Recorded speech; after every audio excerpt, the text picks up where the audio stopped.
గ్రంథంలో రాముణ్ణి కేవలం ఒక మనిషిగా మాత్రమే చూసి రామాయణాన్ని చదవాలి. పెద్దలందరూ చెప్పిన మాట ఇది. రామాయణంలో రాముడు దేవుడు అనుకుంటే మన భ్రమ. మనకి ఏమీ అర్థం కాదు రాముడు.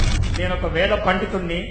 హైందవ సనాతన ధర్మంలో నేను ఎన్నో భక్తి టీవీల్లో ప్రోగ్రామ్స్ ఇచ్చి కోటి దీపోత్సవంలో ప్రతిరోజు కనబడుతూ ఉన్నాను. అటువంటి ఎన్నో ప్రసంగాలు చేసి ఉన్న నేను ఇక్కడ ఉన్నాను. ఒక పంతులు గారు ఒక పండితుణ్ణి పిలిచారు అని ఇంత మందికి తెలిసినప్పుడు ఈ హైదరాబాద్ ప్రపంచం మొత్తం తెలియదా మన మత సామరస్యాలు మనకి లేవు అని. భూరికివా అగ్ని భువైతి వాయు సువరత్యాదిత్య మహైతి చంద్రమాహ. ఎవరి ఎదుగుదలని నేను పైకి ఎదుగుతుంటే వెనకాల వాడు లాగేస్తున్నాడు, నేను అందుకే ఓడిపోయాను అనేది అవాస్తవం. నువ్వు సరిగ్గా పరిగెత్తలేదు, అందుకే నువ్వు ఓడిపోయావు. విగ్రహారాధన చేసే వాళ్ళందరూ కూడా ఎల్కేజీలో ఉన్నట్టు. ఎందుకయ్యా అంటే విగ్రహారాధన ఒక మోహాన్ని కలిగించడానికి. భవిష్య పురాణంలో ప్రధానంగా చెప్పింది ఒకటే ఒకటి మాట, ఈ పంచభూతాలకి అధిపతి అల్లా.